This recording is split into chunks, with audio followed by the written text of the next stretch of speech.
Bom dia! Bom dia! Bom dia para você também! Seja bem-vindo à Escola de Profetas! Você, aluno que não está aqui, está aí do outro lado, seja bem-vindo! O pessoal sempre nos diz assim, né? Eu recebo você todo dia na nossa casa. Eu quero dizer que nós também te recebemos.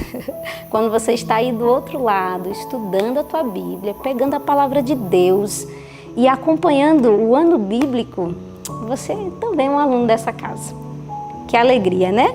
E pensar que estamos estudando a ciência da verdadeira santidade, a ciência da salvação, e é isso que nos abrirá as portas do céu. Já pensou? Vamos subir todos juntos, né? E entraremos pelos portões celestiais. Louvado seja o Senhor, porque temos essa oportunidade todas as manhãs, ao nos reunirmos e estudarmos a palavra do Senhor. Então, vamos fazer aquilo que a gente sempre faz. Vamos orar? Vamos nos ajoelhar e pedir a bênção do Senhor?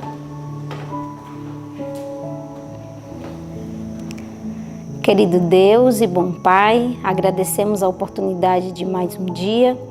Mais uma vez a sua misericórdia se renovou em nossas vidas e isso eu sei porque o Senhor tem um plano, um propósito para cada um de nós e queremos usar, Senhor, essa vida que o Senhor nos deu para honrar e glorificar o Teu nome. Por isso que nós abrimos a Tua palavra, por isso que realizamos todos os dias esse ano bíblico, porque é do nosso desejo, Senhor, honrar o Teu nome. Que o Teu Espírito Santo possa nos conduzir em tudo que viermos fazer ou falar. Em nome de Jesus, amém. Muito bem, e se você é desbravador, olha o desafio. Se você é desbravador, mas se você também não é, não fica triste não, você pode se tornar agora. Se você é um desbravador, você tem um canto no coração, né? Nós sempre temos um hino de louvor ao Senhor no nosso coração, para louvar e engrandecer o nome dele. E eu quero convidar todos a louvarmos a Deus com o hino.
Muito bem, Cristo te convida para fazer avançar a obra dele. E você já começou do jeito certo, porque você está aqui com a gente, está estudando a Bíblia e decorando os textos. Essa é uma maneira de fazer avançar a obra do Senhor Deus aqui nessa terra.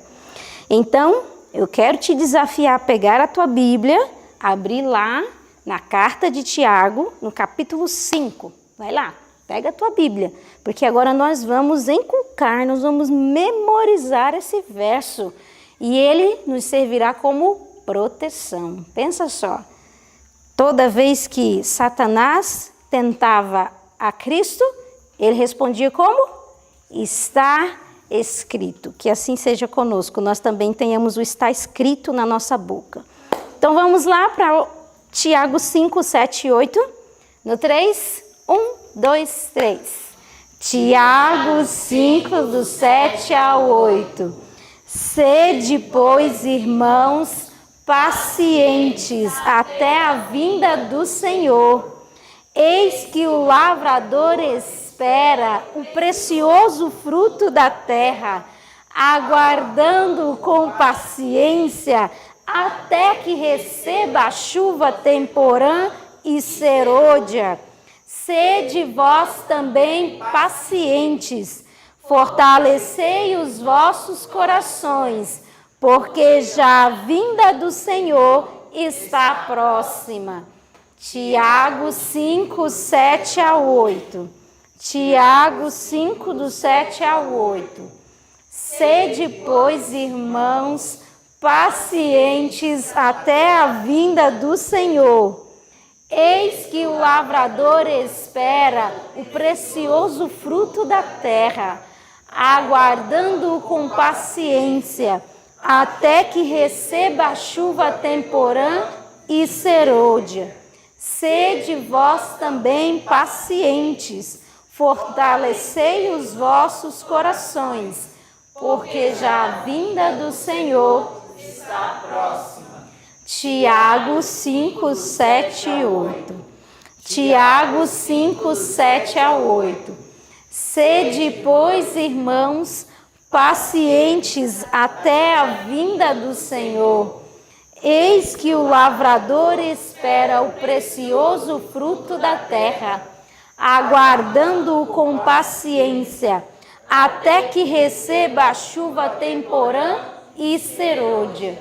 Sede vós também pacientes, fortalecei os vossos corações, porque já a vinda do Senhor está próxima. Tiago 5, 7 a 8. Que a paciência que está escrita aqui esteja no teu coração e no meu. Que Deus te abençoe nesse estudo de agora. Bom dia, igreja! Bom dia! Todos os dias a gente fala isso, né? Bom dia, igreja! Mas esse é o desejo de que o dia seja bom. E a prova de que o dia vai ser bom é quando a gente já começa ele crendo que vai ser bom, apesar do que acontecer. E eu desejo um bom dia para você aí de casa. Na verdade, nós da Escola de Profetas desejamos um bom dia para você. Que o Senhor Deus te ajude em cada dificuldade e te fortaleça e te dê muita alegria para passar por tudo aquilo que o Senhor tem reservado para ti. Nosso ano bíblico de hoje está muito lindo. E eu convido vocês a abrirem a Bíblia no livro de Salmos. No livro de Salmos, nós vamos meditar no Salmo 141, Salmo 142 e Salmo 143. E você não pode ficar sem abrir a sua Bíblia também. Vamos abrir juntos? Deus tem versos muito bonitos aqui nesses Salmos. E só para fechar a nossa referência do ano bíblico, nós também estudamos o livro Atos dos Apóstolos. Olha que bênção!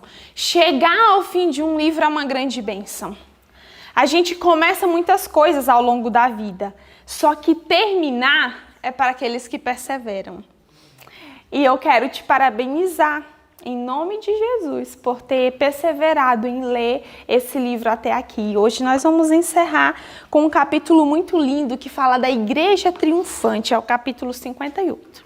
Só que antes de ir para o livro, eu queria meditar com você algumas coisas aqui nesses salmos.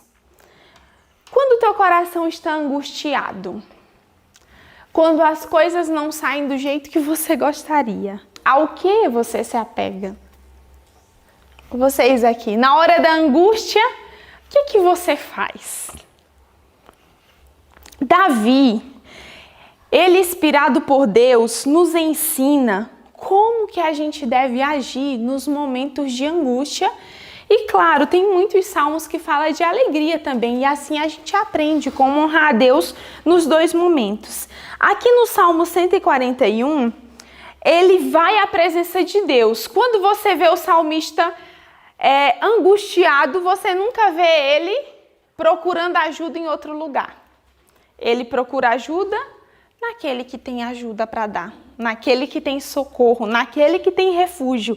E olha que bonito que o verso 1 diz assim: Senhor, a ti clamo, apressa-te a mim, inclina os teus ouvidos à minha voz quando a ti clamar. Suba a minha oração perante a tua face como incenso, e as minhas mãos levantadas sejam como o sacrifício da tarde. Davi, ele sofria, mas ele sofria nas mãos, ou melhor dizendo, na presença daquele que tinha socorro para dar e ajuda. E Deus o ouvia sempre. Eu também achei muito bonito, e eu não sabia disso, aprendi lendo o ano bíblico. E no livro Patriarcas e Profetas, ali Ellen White, inspirada por Deus, usa o verso 5 que está aqui no Salmo 141.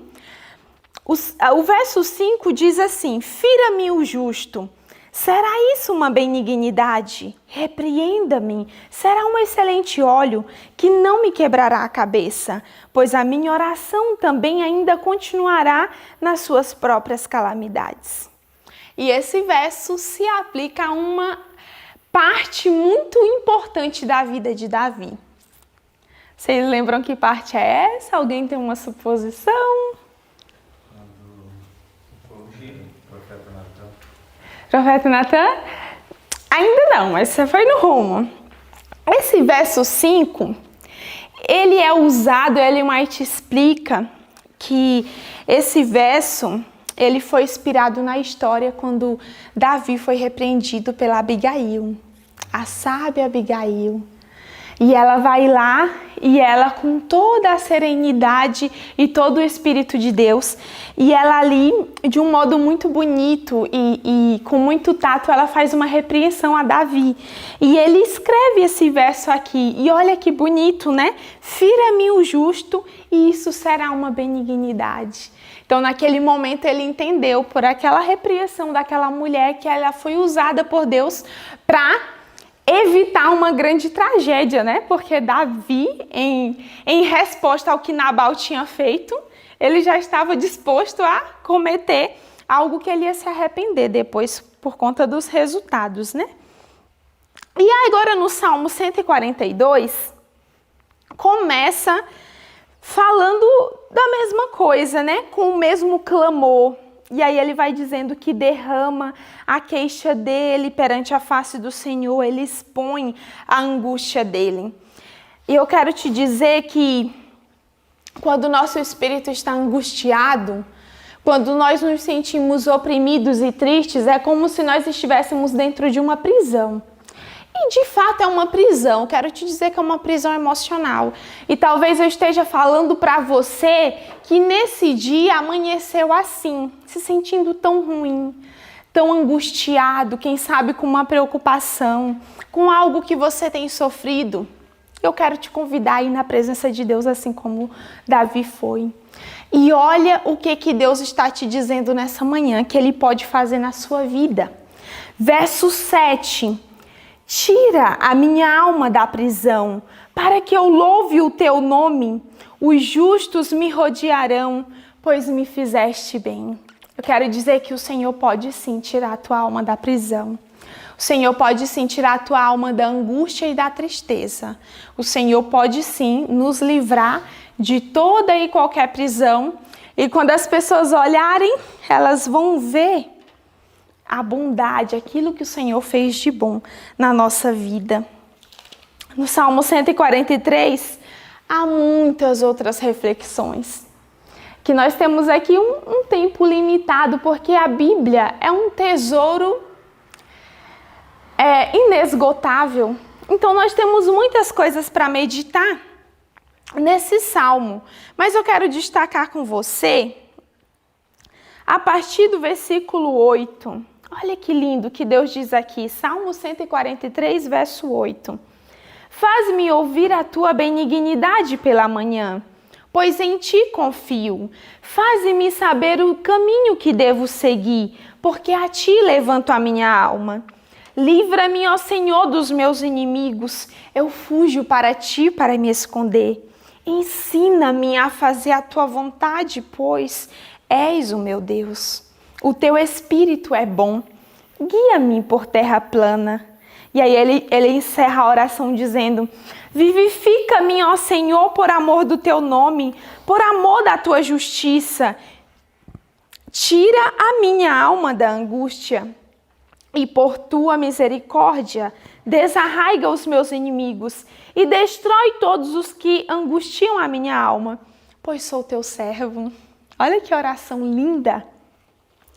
E o Senhor Deus, Ele tem desejo de nos ensinar como fazer a vontade dEle. E aqui diz que o Espírito Santo, e esse Espírito está escrito com E maiúsculo, indicando o Espírito Santo é bom. E a Bíblia o apresenta como nosso guia, como nosso professor, como nosso consolador.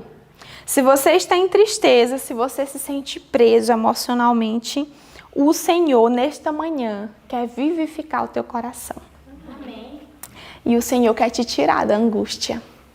E o Senhor quer devolver a alegria e a paz do coração. Amém. Amém? Que lindo, né? Pensar nisso. Essa é a esperança. Isso é o que deve movimentar a nossa vida e nos fazer seguir em frente. E eu quero te levar agora para Apocalipse. Apocalipse também fez parte do nosso ano bíblico. Lá no capítulo 3. Ontem estudamos o capítulo 2 e hoje nós fomos para Apocalipse capítulo 3.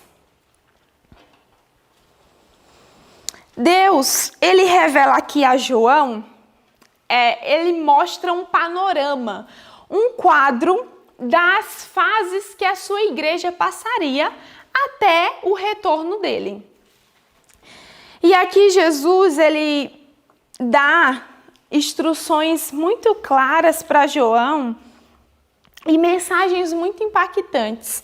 Então aqui nesse capítulo 3, nós vemos a mensagem para a igreja de Sardes, a mensagem, né, que Deus escreveu, a carta à igreja de Filadélfia e a carta à 7ª igreja, que é a igreja de Laodiceia. É a nossa igreja. É a que representa a nossa época, o nosso tempo. E se você olhar aí na sua Bíblia, qual vai ser a próxima igreja? A próxima fase da igreja? Não tem. Nós estamos vivendo na última fase, nas horas finais desse desenrolar do plano da salvação. E aí, as coisas se tornam ainda mais sérias. O tempo está passando rápido e logo vai chegar a eternidade outra vez. E Deus aqui, ele nos diz que ele conhece as nossas obras. Aqui no verso 3, ele diz assim, que nós devemos vigiar. Olha a mensagem do verso 3. No verso 1 é o que eu acabei de dizer, né? Conheço as tuas obras, que tem nome de que vives e estás morto. Então Deus está dizendo aqui, eu estou por dentro, eu conheço a minha igreja, eu conheço você, eu conheço a realidade. Mas aí o Senhor, ele fala que conhece, mas ele nos dá esperança, porque Deus nunca nos aponta o pecado sem nos dar uma esperança. Deus sempre diz, filho, é assim, mas a solução é assim. E olha o que é que Deus diz. Ele fala no verso 3, lembra-te, pois, do que tens recebido e ouvido, guarda-o e arrepende-te. Olha que é a solução de Deus. Se não vigiares, virei sobre ti como um ladrão, e não saberás a que hora sobre ti virei. Por quê? Aquele que vigia, aquele que está atento à voz de Deus, ele não vai ser pego de surpresa. É o que Paulo disse, o dia do Senhor vai vir como ladrão para aqueles que não estão atentos. Mas os servos de Deus vão estar atentos aos sinais. Vigia, guarda, ouve o que o Senhor Deus está falando. E aqui ele traz uma esperança linda. Verso 4 diz que, mas também tens em Sardes algumas poucas pessoas que não contaminaram suas vestes. E comigo andarão vestidas de branco, porque são dignas disso. O que vencer será vestido de vestes brancas, e de maneira nenhuma riscarei o seu nome do livro da vida, e confessarei o seu nome diante de meu Pai e diante dos santos anjos. As vestes na Bíblia, elas sempre representam a justiça de Cristo. Nos tornaremos justos através do nosso Mestre Jesus. E diz aqui que andaremos com Ele, andaremos com vestes puras. A pureza que vem do Mestre vai se tornar a nossa pureza. É uma justiça imputada, que coisa linda. Mas é somente para aquele que vencer. Como que se vence? Lembrando, guardando, ouvindo e nos arrependendo. É assim que nós nos preparamos para nos encontrar com o Mestre. E assim, não vamos ser pegos de surpresa. Na 6ª carta para a igreja de Filadélfia, e essa carta a gente aprende ela. E aqui na 6ª carta à igreja de Filadélfia, Olha que coisa linda, essa carta a Escola de Profetas conhece bem. Nós decoramos essa carta e olha quanta coisa o Espírito Santo tem feito. Nós já decoramos 7 versos. No mínimo, nós temos 7 versos de Apocalipse guardados na mesa, na cabeça. E eu falo nós, mas eu sei que muitos aí do outro lado decoram esses versos com a gente. Nós recebemos muitos vídeos e olha que bonito é pensar. Já parou para pensar que assim como você aprendeu a carta à Filadélfia, o Espírito do Senhor pode gravar na sua mente muitos e muitos outros textos? E como muitas vezes nós perdemos tempo em não guardar esses textos na cabeça, né? E aqui há uma promessa linda demais. Uma promessa para aqueles que guardaram a palavra da paciência, que perseveraram na hora da tentação. E a promessa diz que, no verso 12, a quem vencer, eu farei coluna no templo do meu Deus, e dele nunca sairá. E escreverei sobre ele o nome do meu Deus. Mas não só isso, diz que vai escrever também o nome da cidade do meu Deus, a nova Jerusalém, que desce do céu do meu Deus, e também o meu novo nome. Que nome será que você vai ter lá no céu, que eu vou ter lá no céu? O Senhor Deus já tem tudo preparado. E eu quero dizer que aqui na Bíblia está escrito a quem vencer. Mas eu quero dizer que o Senhor já sabe quem vai vencer e o Senhor já tem vitória para você. Amém. Quando Deus nos criou, quando Deus nos dá vida e nos permite nascer, Deus não está fazendo um teste. E eu sei que isso pode parecer clichê, quem sabe você já ouviu isso outras vezes. Mas eu quero te dizer que é verdade mesmo. Deus tem um modo, uma maneira de fazer a tua vida dar certo. Amém. Deus tem um modo e uma maneira de te fazer vencer. Quando a Bíblia diz a quem vencer, é porque tem um grupo dos vencedores. E em nome de Jesus, o Senhor está nos convidando nessa manhã, mais uma vez, a fazer parte do grupo daqueles que vencem. Escola de Profetas, Deus está nos convidando a fazer parte do grupo dos que vencem. Quando nós lemos Apocalipse, muitas vezes o Senhor diz, filhos, ao vencedor, ao vencedor, ao vencedor, a quem vencer. Se Deus fala isso, é porque tem o grupo dos que vencem. Amém. E nós precisamos estar nele. Porque o Senhor, ao nos criar, Ele já tinha uma solução e um modo, César, para fazer a tua vida dar certo. Para fazer a tua vida, Juju, dar certo em nome de Jesus. Amém. A sua vida, Raquel, Deus tem tudo planejado. Agora, como que se vence? Ouvindo, guardando, aceitando. O Senhor diz que quem tem ouvidos, ouça o que o Espírito diz às igrejas. O Espírito Santo não para de trabalhar. No meu coração, no teu coração, coração de cada um de nós. Pensa aí quantas vezes hoje o Espírito Santo falou com você. Quantas vezes o Espírito de Deus falou com você? O Espírito Santo continua falando. Por último, aqui na carta para Laodiceia, além de deixar claro que o Senhor conhece as obras, o Senhor nessa carta, Ele faz um convite muito bonito. E é o convite expresso no verso 18, que ele diz, olha, vou te dar um conselho, filho. E sabe qual é o conselho? Compres ouro provado no fogo para que te enriqueças. Compre roupas brancas, né? Mas aqui eu adicionei o compre, mas não aparece. E roupas brancas, né? Para que te vistas. E não apareça a vergonha da tua nudez. O que isso quer dizer? Aceita a justiça de Cristo. Não tenta se salvar pelas tuas próprias obras, a tua própria justiça. Aceita as vestes de Cristo, para que cubra a vergonha da tua nudez. E que unjas os teus olhos com colírio para que vejas. E o colírio aqui é o símbolo do Espírito Santo. E Deus fala: filhos, eu repreendo e eu castigo a todos quantos amo. Sê, pois, zeloso e arrepende-te. Porque ele diz: eu estou à porta e bato. E se você ouvir a minha voz, vai haver transformação. Amém. Quando o Senhor entra na nossa casa e na nossa vida, não tem como mais ela ser a mesma. O que Deus escreveu aqui em Apocalipse, eu falo Deus escreveu, é uma força de expressão. Na verdade foi João que escreveu, inspirado por Deus. Mas esse é o pensamento divino traduzido em linguagem humana. É Deus nos convidando e dizendo: eu não vou demorar a voltar. Eis que cedo venho.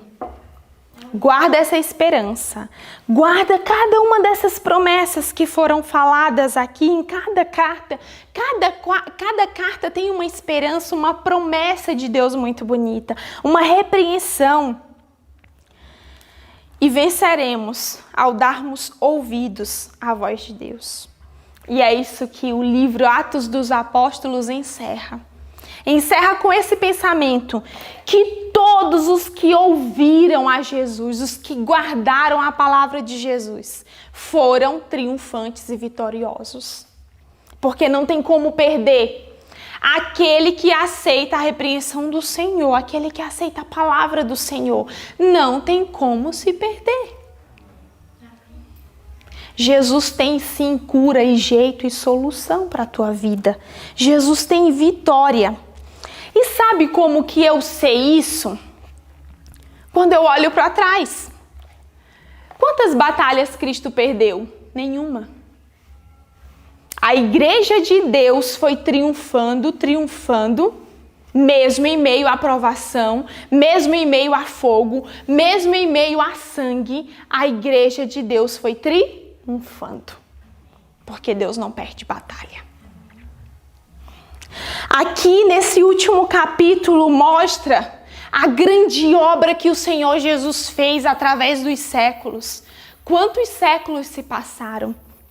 Aqui o início do livro, aqui no capítulo 58, a igreja triunfante do livro Atos dos Apóstolos, diz: mais de 19 séculos são passados desde que os apóstolos descansaram de seus trabalhos. A história de suas lutas e sacrifícios por amor de Cristo, porém, encontra-se ainda entre os mais preciosos tesouros da igreja. O tempo não pode apagar a obra que Deus faz por meio de um servo. Essa história escrita sob a inspiração do Espírito Santo foi registrada a fim de que por seu intermédio os seguidores de Cristo pudessem em todas as épocas ser estimulados a maior fervor e zelo na causa do Salvador. Se você olha, a igreja, ela parece que começou fracassada já. Se você olha com os olhos humanos, começou com 12 homens. E eram os homens mais preparados da época? Não. Homens simples, o Senhor Jesus escolheu. Mas o Senhor Jesus era suficiente para os capacitar. Amém. E a igreja começa com aquele pequeno grupo. Só que só isso não basta. Depois disso veio o quê? Perseguição, né? Mas antes disso veio a glória, o batismo do Espírito Santo. E eles foram movidos e cheios do poder de Deus e começaram a pregar e a colher os frutos também do trabalho de Cristo. E eles, na época deles, eles abalaram o mundo. Agora eu te falo, a igreja de Deus enfrentou perseguição desde o início, com o próprio Cristo, foi perseguido. E a prova disso é que morreu da pior morte que existia, a morte de cruz. Mas o que para os olhos humanos parece ser derrota, aos olhos divinos é vitória. O jeito do céu olhar as coisas é diferente da terra. E a igreja começa com esses homens e a igreja sofre perseguição. E muitos ali dão a vida. E há uma grande e aparente destruição, porque muitos morrem pelo evangelho. Mas diz que o sangue dos mártires é como uma semente, e vai brotando, e vai brotando, e vai brotando, e vai vindo outros fiéis. Tinha algo de especial na vida desses homens que fazia com que eles permanecessem em face da tribulação. Nós vimos em todo o decorrer do livro Atos dos Apóstolos como os discípulos foram sofrendo, como o apóstolo Paulo sofreu. O que era o diferencial na vida desses homens? Quero dizer a vocês que o que faz um discípulo permanecer até o fim é a comunhão dele com Deus, que o sustenta e que o faz perseverar. Diz que aqui no parágrafo, acha aí no teu livro o parágrafo que começa, os discípulos eram homens. Diz assim, os discípulos eram homens que sabiam falar e orar com sinceridade. Homens que sabiam apropriar-se do poder do forte de Israel. E eu achei isso fantástico. Há uma maneira de se apropriar do poder de Deus. E diz que eles tinham essa maneira, eles descobriram essa maneira, né? Eles tinham um modo de falar e de orar que alcançava os corações. Quão intimamente se achegaram a Deus e ligaram sua honra pessoal à honra do trono do Senhor. E aqui eu achei lindo esse diferencial. Olha o que aconteceu. Eles se envolveram tanto com Deus, que diz que quão intimamente se achegaram a Deus e ligaram sua honra pessoal à honra do trono do Senhor. Jeová era seu Deus e sua honra era a honra deles. A verdade dele era a sua verdade e qualquer ataque ao evangelho era como se os golpeassem profundamente no coração. E combatiam pela causa de Cristo com todas as energias de seu ser. Podiam expor a palavra da vida, pois haviam recebido a celestial unção. Esperavam muito e, portanto, muito empreendiam. Olha o diferencial dos discípulos e apóstolos. O diferencial ali dos que começaram a igreja primitiva. Se associaram tanto com o Mestre Jesus, que agora a honra de Deus era a própria honra deles. Não é que eles faziam a obra. Entende? A obra não era algo separado da vida deles. A obra de Deus, o ministério que eles tinham recebido do Senhor Jesus, se tornou a vida deles. E agora, quando a causa de Deus era perseguida, quem que era perseguido? Eles. Era eles que sentiam que estavam sendo perseguidos. Olha essa união com o céu.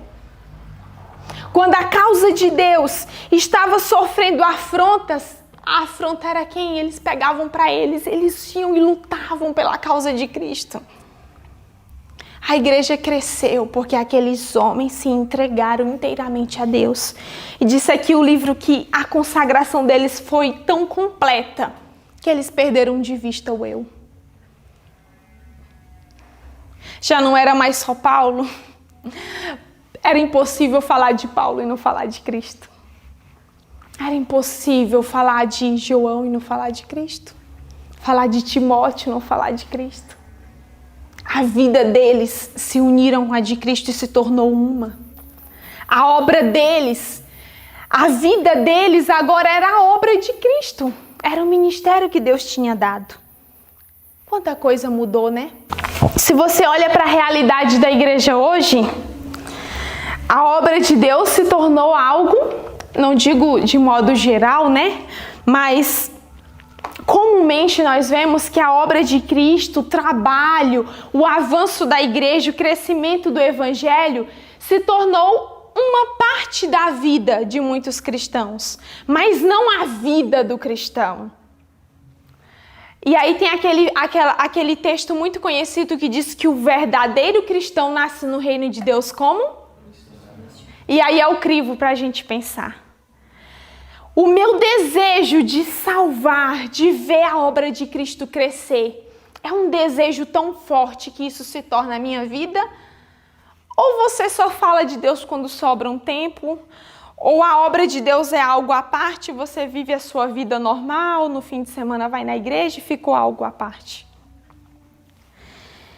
A vida desses homens é uma prova de que quando você se une a Deus totalmente, a obra de Cristo passa a ser a tua obra também, a minha obra, a nossa obra. É uma união do céu com a terra.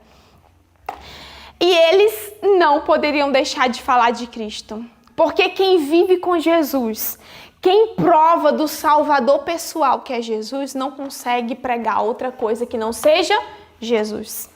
E diz aqui no parágrafo, nesse mesmo parágrafo que eu estava lendo, os discípulos eram homens, ali indo para o final do parágrafo, diz que Jesus Cristo era o tema de tudo. Era o poder e a sabedoria. Era o único que eles desejavam exaltar. E eles pregavam de Cristo. Queridos, quando a igreja de Deus, ela é apresentada na palavra pelos profetas, e sempre que vai ser falado da obra de Deus, da igreja de Deus, é usada uma figura, uma comparação.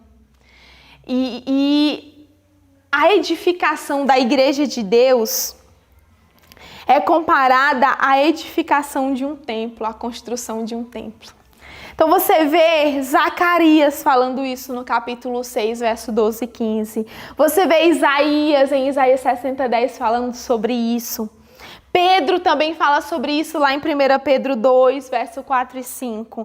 Então, a figura da construção de um templo é frequentemente usada nas Escrituras para ilustrar a edificação da igreja. Então, você vê ali Pedro falando sobre pedra viva.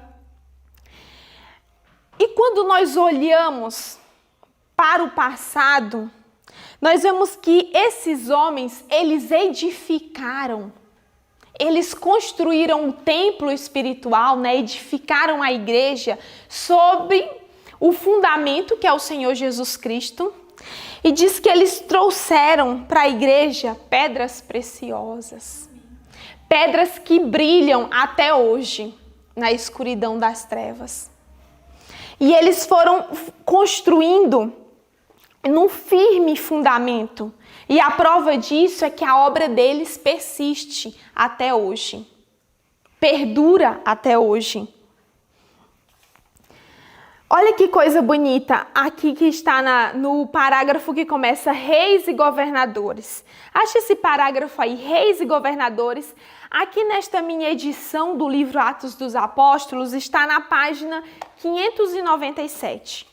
Diz assim: reis e governadores, sacerdotes e príncipes procuraram destruir o templo de Deus, mas em face de prisões, tortura e morte, os fiéis prosseguiram na obra e a estrutura cresceu bela e simétrica. E o final do parágrafo: com uma fé inabalável e inquebrantável coragem, levaram avante a obra. Que coisa linda. Com o tempo, muitos construtores foram caindo, foram morrendo. Muitas pedras preciosas, né? Foram ali, os construtores foram parando de trazer pedras preciosas. E o livro apresentou aqui o grande Estevão, Tiago, que foi morto à espada, Paulo, que foi decapitado, Pedro crucificado de cabeça para baixo, João exilado. Contudo, no entanto, todavia, a igreja cresceu. Porque os construtores construíam, mas quem era o fundamento? Cristo. Cristo era o fundamento, mas também ele é comparado como aquele que é o cabeça. Então, Cristo estava no comando da construção e na edificação do seu templo, através de todas as eras. Mesmo quando os grandes construtores morreram, o Senhor continuou erguendo a sua igreja. E o tempo foi passando, mas o Senhor nunca deixou de ter construtores. Eu quero dizer que aqueles que uniram a vida com Deus e fizeram grande obra para Deus e trouxeram pedras preciosas, ouro, prata, foram se destacando nas suas eras. Lembra do grande Wycliffe? John Hus, Jerônimo, Martinho Lutério, Zwinglio e tantos outros nomes que foram citados aqui e milhares de outros que não foram citados. Quero dizer que Deus nunca deixou a igreja dele perecer. Amém. E quando a igreja parecia que ia cair e que Satanás tinha triunfado, o Senhor sempre teve um remanescente. Aqui falou dos huguenotes e os valdenses persistiram, levantaram a bandeira. A igreja de Deus nunca vai cair e nunca perecerá. Eu quero te dizer isso. Alguns construtores podem ser tirados, mas o Senhor vai sempre levantar outros. E o livro Atos dos Apóstolos nós não poderíamos encerrar, porque o que nos move a gravar o ano bíblico é para que você conheça a obra que o Senhor também tem para a tua vida. E aqui o livro diz que o Senhor convida a sua igreja a continuar essa obra. Assim como Cristo enviou os discípulos e deu a eles poder, e deu a eles vitória, e deu a eles capacitação, e deu a eles tudo o que eles precisaram para cumprir a obra que Deus tinha dado, o Senhor Jesus tem esse mesmo poder para fazer isso hoje com as nossas vidas. O Senhor vai dar toda a capacitação que você precisa, Jennifer. Se você estiver disposta, assim como aqueles discípulos simples, a submeter o seu coração e ir em frente. Diz aqui que o Senhor, o poder dele permanece o mesmo, e assim como ele enviou os discípulos, ele envia cada membro da igreja hoje. Você, como adventista do sétimo dia, como remanescente do Senhor, tem sim uma grande obra para fazer. O Senhor nessa manhã te chama para ser um construtor na grande edificação dele. Queridos, olha que coisa linda. E nós já estamos encerrando. Mas eu não posso encerrar sem essa mensagem tão bonita, tão linda. Diz aqui, acha esse parágrafo que diz assim: Cristo confiou à igreja. Aqui é a minha página 600. Mas o parágrafo começa: Cristo confiou à igreja uma sagrada missão. Cada membro deve ser um conduto através do qual Deus possa comunicar ao mundo os tesouros de sua graça, as insondáveis riquezas de Cristo. Nada há que o Salvador deseje tanto como agentes que representem ao mundo o seu espírito e o seu caráter. Nada existe que o mundo necessite mais do que a manifestação do amor do Salvador através da humanidade. E eu quero dizer que todo o céu está à espera de homens e mulheres, por cujo intermédio possa Deus revelar o poder do cristianismo. É você esse homem. É você, em nome de Jesus, essa mulher que o Senhor está chamando nessa manhã, para continuar essa obra. Veja, o Senhor não está nos chamando para começar a obra. Os nossos irmãos no passado começaram. O Senhor não está nos chamando para dar andamento na metade da obra. O Senhor está nos dando uma vaga, uma oportunidade para fazermos parte do final da obra. Nós já não temos mais tanto tempo. O Senhor Deus está terminando a sua grande construção, edificação. E como nós lemos em Apocalipse, logo, logo nós estaremos, pela graça e poder de Deus, sendo coluna no templo do nosso Deus, recebendo o nosso novo nome lá no céu. Só que para estar nessa grande edificação do céu, é preciso edificar aqui na terra. E é por isso que o Senhor nessa manhã clama ao nosso coração: precisamos sim continuar e finalizar a obra que Ele iniciou. Nós vamos começar um novo livro. No livro Grande Conflito, nós vamos ver como os homens continuaram a construir o edifício de Deus e o templo de Deus ao longo das eras até chegar na nossa era. E eu não posso deixar de clamar ao teu coração, dizendo, não desista do ano bíblico. Nós vamos chegar no livro Grande Conflito. E eu não vou te enganar, você vai sim enfrentar muita luta espiritual. Ler o Grande Conflito não é fácil. Exige perseverança e oração na presença de Deus, porque eu sei que Satanás vai tentar te desviar dessa leitura. Mas em nome de Jesus, persevera e você vai ver o que Deus fez através de homens simples na idade das trevas, onde a palavra estava restrita, mas o poder de Deus não. E Deus foi levantando e arrumando meios para que a verdade avançasse. Nós estamos vivendo numa época diferente. Nós temos a Bíblia, um grande tesouro. E eu queria, em nome de Jesus, que nós não deixássemos de estudar a nossa Bíblia, de continuar aprendendo e edificando para que possamos edificar outros. O Senhor Deus tem uma obra grandiosa para encerrar através da nossa vida. Nós fazemos parte do final da construção. Que o Senhor Deus nos capacite, que Ele nos dê poder, que Ele nos converta e ligue o nosso coração a Ele de uma forma tão profunda e tão íntima, que a obra dEle se torne a nossa obra, que a honra do Deus eterno seja a nossa honra, em nome de Jesus. Se você quer isso para a sua vida, eu quero isso para a minha vida. Vamos orar, pedir que o Senhor faça isso em nós. Senhor Deus, bendito e exaltado seja o teu nome. Senhor, a tua igreja nunca caiu e nunca cairá. O Senhor sempre teve um remanescente, o Senhor sempre levantou construtores, o Senhor nunca deixou a tua obra estagnada. Senhor Deus, nós entendemos o teu chamado e pedimos que o Senhor nos capacite, que o Senhor nos dê poder, que o Senhor nos batize com o teu santo e bom Espírito, para que possamos alcançar todas as promessas e as verdades que o Senhor revelou ali no livro do Apocalipse. Eu sei, Senhor, que já tem tudo preparado e nós só precisamos perseverar. E ao que vencer, vai herdar todas as coisas do teu reino, todas as coisas que o Senhor já preparou. Faz, Pai, de cada um dos que assistem e dos meus irmãos que estão comigo aqui, faz de cada um de nós vencedores em Cristo Jesus.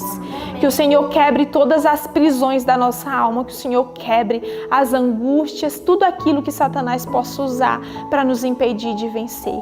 Que possamos continuar construindo e edificando, mesmo em meio a lutas e provações, que possamos ser vitoriosos, assim como os nossos irmãos, os discípulos foram. Em nome de Jesus, amém. Amém. Que o Senhor Deus te abençoe muito, que você lembre disso durante este dia. Medite e até amanhã.